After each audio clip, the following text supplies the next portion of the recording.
X-Men issue 7 sees Melanie Guthrie awaken to find today is the day that she will undergo the Crucible. At the summer house on the moon, Scott joins Logan after both can't sleep. Scott talks about how he and Jean were taking the kids to Chandelure for a few days and wondered if Logan wanted to tag along with them since it seems it would be fun. Logan knows Chandelure is quite beautiful and can't say no to seeing Jean and Scott in bikinis and speedos. Talk turns to the Crucible, but Logan isn't going to it. Not because it's wrong, but because it's not his choice to make. Scott doesn't agree, but Logan says that both of them don't sit on the council and they made a choice and they have to live with it, whether they like it or not, and if Melanie wants it, who are they to deny her it? Scott knows that both have never had trouble making judgment calls in the past, but Logan says there's no avoiding this problem, and if Scott needs some absolution, he should probably go and find a priest. Scott thinks that's a great idea, so he heads into the island, where he meets with Douglas, who tells him that Kurt is usually up at this time. Scott goes to see Nightcrawler up on his mountainous perch, where he points out a strange new building that has appeared on the island. Scott knows all about the building since apparently it has no entry, and even Logan couldn't cut through it. Kurt says that he's been inside though, using his powers to do a leap of faith of sorts to get inside. Kurt tells Scott that inside the building was something like he would design as a home, since it was perfect for him and it's as if the island made it for him, which makes him kind of uneasy. Scott tells him just to enjoy it,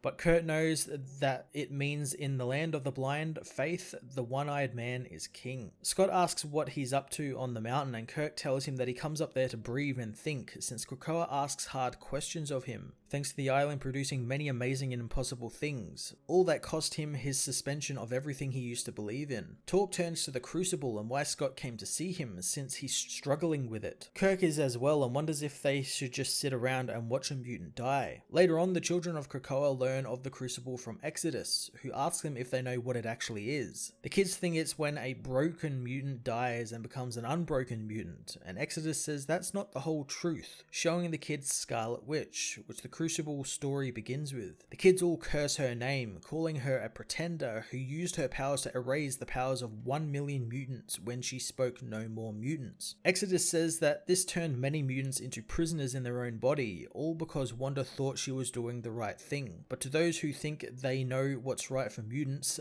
they all say no more. Everyone on the island can be reborn whole, all they have to do is die, but not just any death. Kurt meanwhile wonders why Jean and Emma never told Scott about how they came up with the Crucible's rules, but Scott is afraid to ask because of what the answer will be. Kurt knows that Krakoa is making many mutants confront difficulties that they have never faced before, much like the Crucible that Scott and Kurt head to. Melanie takes to the Crucible arena as Scott talks about how violence to oneself is violence to the world, and therefore violence against others, and the reason why they are sins, since if 500,000 powerless mutants decided to just kill themselves at once to be reborn, it's a real practical problem for the council. Scott knows that impracticality is how the council landed on the Crucible idea, but there was another argument made against the pragmatic members of the council, and that argument was Apocalypse. Apocalypse joins Melanie, talking about how mutants hate and fear them, but also envy them, just like how Melanie envies them. She speaks her mutant name, but Apocalypse says that that's her mutant name, but she isn't a mutant. Melanie says her birth name, and Apocalypse thinks that she is a big disappointment to the great Guthrie name. Melanie doesn't like being a disappointment, and Apocalypse points out that everyone there will fight to preserve their way of life and die for one another, meaning people like Melanie killing themselves to be reborn is a surrender, which mutants are beyond now. Unsheathing his massive sword,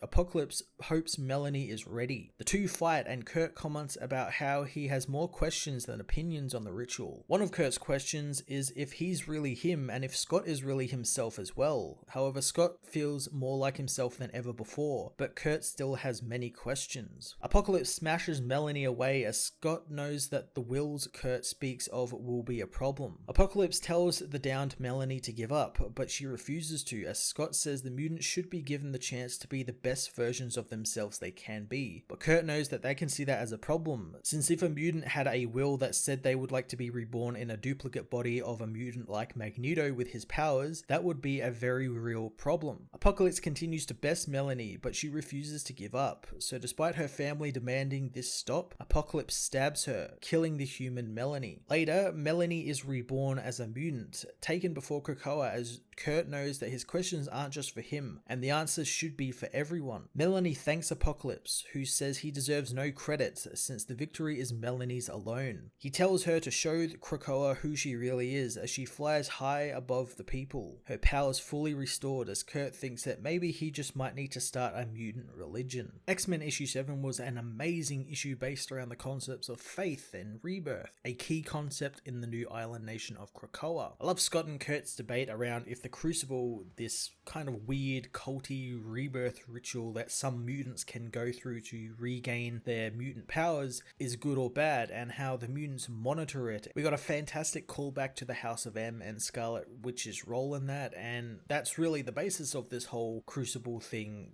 Her stopping all these mutants from having powers, and the Crucible is the answer to them getting their powers back. It was really cool. Kurt also mentioning how mutants could possibly be reborn as another mutant or even a duplicate, as he mentions someone could easily say in their will they want to be like Magneto, is insanely interesting, and I have no doubt it will come back in some way, and I'm excited to learn how, since that could definitely prove a problem for Krakoa, but also a blessing as well, since I could see maybe Xavier or Eric using that to benefit their own machinations for the island. I'm going to give this issue a 10 out of 10.